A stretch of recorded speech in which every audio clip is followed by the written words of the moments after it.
بسم اللہ الرحمن الرحیم۔ السلام علیکم ورحمۃ اللہ وبرکاتہ۔ تجوید کلاس میں آپ کو خوش آمدید۔ پیارے عزیزوں، امید کرتی ہوں کہ آپ سب ایمان اور صحت کی بہترین حالت میں ہوں گے۔ جیسا کہ آپ سب جانتے ہیں کہ سابقہ کلاس میں ہم نے حروف لثویہ یعنی ث، ذال اور ظ کے مخرج کے بارے میں پڑھا تھا اور جانا تھا۔ مجھے امید ہے کہ آپ نے وہ پوری کلاس دیکھی ہوگی اور سمجھی بھی ہوگی۔ تو آج ہماری تجوید کورس کی کلاس نمبر 13 ہے، جس کا آغاز ہم نے انشاءاللہ مخرج نمبر 14 سے کرنا ہے۔ تو دیکھیے مخرج نمبر 14 سے کتنے حروف ادا ہوتے ہیں۔ مخرج نمبر 14 سے 3 حروف ادا ہوتے ہیں، اور وہ کون کون سے ہیں؟ صاد، ظ اور سین۔ صاد، ظ اور سین، ان 3 حروفوں کو حروف صفیریہ کہا جاتا ہے۔ اب یہاں پر آپ اس بات کو سمجھ لیجئے کہ ان 3 حروفوں کو حروف صفیریہ کیوں کہا جاتا ہے۔ دیکھیے صفیر کا مطلب ہوتا ہے سیٹی جیسی آواز۔ صفیر کا کیا مطلب ہوتا ہے؟ سیٹی جیسی آواز۔ جب بھی ہم ان 3 حروفوں کو ادا کرتے ہیں تو ان کے ادا کرتے وقت سیٹی جیسی آواز آتی ہے، اور یہ ان کی کیا ہے؟ صفت ہے۔ اسی وجہ سے ان کو حروف صفیریہ کہا جاتا ہے۔ اب ہم ان کا قاعدہ دیکھ لیتے ہیں۔ دیکھیے ان کا قاعدہ یہ ہے کہ جب زبان کی نوک ثنایا سفلی کے اندرونی کناروں سے لگے اور ثنایا علیا یہ ثنایا سفلی سے ملے۔ پھر سے دیکھ لیجئے قاعدہ، جب زبان کی نوک ثنایا سفلی کے اندرونی کناروں سے لگے اور ثنایا علیا یہ ثنایا سفلی سے ملے۔ اب آپ سب سے پہلے اس کی ادائیگی کو اچھی طریقے سے سمجھ لیجئے۔ دیکھیے زبان کی نوک کسے کہا جاتا ہے؟ زبان کی نوک سے کیا مراد ہے؟ دیکھیں جب ہم زبان کو باہر نکالتے ہیں تو زبان کی جو بالکل سامنے والی نوک ہے، بالکل سامنے والا سرا ہے، جب یہ ثنایا سفلی کے اندرونی کناروں سے لگے، جب یہ ثنایا سفلی کے اندرونی کناروں سے لگے۔ اب ثنایا سفلی سے کیا مراد ہے؟ ثنایا سفلی کہتے ہیں نیچے کے سامنے والے 2 دانت، یعنی کہ نیچے کے سامنے والے 2 دانتوں کے اندرونی کناروں سے جب زبان کی نوک لگے تب جا کر یہ تینوں حروف ادا ہو جائیں گے۔ اور ساتھ میں اس میں کیا بات بتائی گئی ہے؟ ساتھ میں اس میں یہ بات بتائی گئی ہے کہ ثنایا علیا یعنی اوپر کے 2 دانت ثنایا سفلی سے یعنی کہ نیچے والے 2 دانتوں سے ملیں۔ اور یہ قاعدہ بھی ایسا ہی ہے کہ جب ہم سیٹی نکالتے ہیں، سیٹی مارتے ہیں تو ہم کیا کرتے ہیں؟ تو یہ آواز کیا ہے؟ دانتوں کو ملائے بغیر نہیں نکلے گی۔ اگر آپ دانتوں کو دور رکھیں گے تو یہ جیسی آواز نہیں نکلے گی۔ اگر آپ کوشش بھی کریں گے تب بھی ایسی آواز نہیں نکلے گی، بلکہ یہ آواز تبھی نکلے گی جب ہم دانتوں کو قریب لائیں گے۔ تو دانتوں کو آپ نے قریب لانا ہے، یعنی کہ اوپر والے دانت نیچے والے دانتوں کے قریب آئیں گے، لیکن ان میں تھوڑا سا غیب ہوگا، بالکل ہی تھوڑا سا فاصلہ ہوگا، کیونکہ اگر آپ نے دونوں دانتوں کو بالکل ہی آپس میں ملا کر بند کر دیا تو آواز صحیح طرح سے باہر نہیں آ پائے گی۔ تو دانتوں میں تھوڑا سا فرق ہوگا تاکہ آپ صاد، ظ اور سین کو اچھی طرح سے ادا کر سکیں سیٹی کے ساتھ۔ کیسے؟ صاد، صاد، تو یہ جو سو ہو رہا ہے نا، یہ کیا ہے؟ سیٹی ہے۔ اسی طرح سے ز، اس میں جو ہو رہا ہے نا، یہ بھی کیا ہے؟ سیٹی ہے۔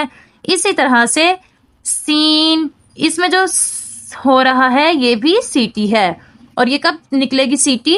جب آپ دانتوں کو قریب لائیں گے، لیکن آپ نے یہ بات یاد رکھنی ہے کہ دانتوں کو آپ نے آپس میں بالکل نہیں ملانا، اور آپ نے اس میں یہ بات بھی یاد رکھنی ہے کہ زبان کا سرا ثنایا سفلی کے اندرونی کناروں سے لگنا چاہیے۔ اب ان کی ادائیگی تو سیم ہے، یعنی کہ ان کے ادا کرنے کی جگہ تو ایک ہی ہے، لیکن ان کے اندر جو فرق ہے وہ آپ نے جاننا ہے۔ اگر آپ نے اس فرق کو نہیں جانا تو قرآن مجید کے اندر غلطی ہو جائے گی، تو آپ نے انشاءاللہ اس غلطی سے بچنا ہے۔ اب آپ نے یاد رکھنا ہے کہ ان کے اندر فرق تفخیم اور ترقیق کے اعتبار سے ہے۔ کس اعتبار سے ہے؟ تفخیم اور ترقیق کے اعتبار سے ہے، یعنی پر اور باریک پڑھنے کے اعتبار سے ہے۔ اب آپ یاد رکھیے گا کہ ز اور سین، ز اور سین یہ دونوں مرقق ہیں، یعنی باریک پڑھے جانے والے حروف ہیں، اور یہ حروف مستفیلہ کے اندر آتے ہیں۔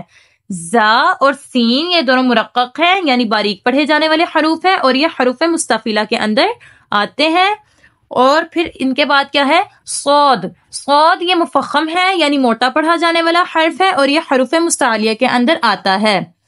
صاد کس کے اندر آتا ہے؟ حروف مستعلیہ کے اندر آتا ہے۔ اب ہم ان کے اندر فرق کیسے کریں گے؟ ان کے اندر ہم فرق آواز کو یاد رکھ کے کریں گے، یعنی کہ اگر آپ آواز کو یاد رکھ پائیں گے تبھی آپ پر اور باریک میں فرق کر پائیں گے۔ دیکھیے جب بھی ہم پڑھتے ہیں نا زا سین زا سین، تو ان کی آواز کیا ہے؟ N N. اور جب ہم صاد کو پڑھتے ہیں کیسے پڑھتے ہیں؟ صاد صاد۔ اس کی آواز کیسی ہے؟ اود اود۔ اب آپ ان آوازوں کو ملائیے، این اود این اود۔ تو زا اور سین یہ دونوں کیا ہیں؟ باریک پڑھے جاتے ہیں، یہ دونوں ہلکے ہیں، اور صاد یہ مفخم ہے، موٹا پڑھا جاتا ہے، منہ بھر کے پڑھا جاتا ہے، تھوڑا بھاری پڑھا جاتا ہے۔ اگر آپ نے صاد اور سین کے اندر فرق نہیں کیا تو قرآن مجید کے اندر صاد کے تلفظ کی جگہ کیا پڑھیں گے؟ سین کا تلفظ کریں گے، کیونکہ سین اور صاد ایک ہی جگہ سے ادا ہونے والے حروف ہیں، ان کے اندر فرق پر اور باریک کا ہے، تو اس چیز کو آپ نے ذہن میں رکھنا ہے۔ دیکھیے جب بھی ہم زا اور سین کو پڑھتے ہیں تو ہماری زبان بالکل سیدھی رہتی ہے، اور جب ہم صاد کو پڑھتے ہیں تو یہ موٹا ہوتا ہے، اس وجہ سے ہماری زبان پیچھے سے تھوڑی سی اٹھ جاتی ہے تاکہ یہ بھاری لگے، موٹا لگے۔ ان کے اندر فرق یہی ہے، آپ نے اس کو یاد رکھنا ہے، تبھی آپ قرآن مجید کے اندر ان حروف کو صحیح طریقے سے ادا کر پائیں گے۔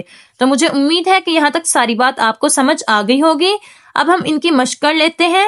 دیکھیے سب سے پہلے ہے صاد، اور یہ مفخم ہے یعنی موٹا پڑھا جانے والا حرف ہے، تو اس کی ادائیگی آپ اچھی طرح سے سیکھیے گا۔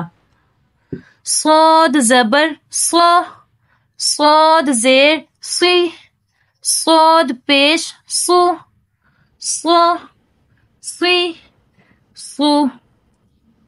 اب زا یہ کیا ہے؟ مرقق ہے، باریک پڑھا جانے والا حرف ہے۔